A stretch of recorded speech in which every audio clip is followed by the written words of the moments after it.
চাপৰ তোৰে লাহি কঁকাল দুচেও তিনি চেওকৈ ভাগে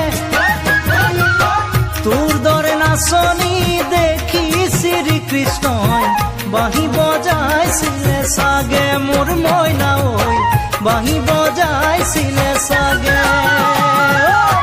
পৰ্বতৰ ঢেকীয়া লিহিৰি পতীয়া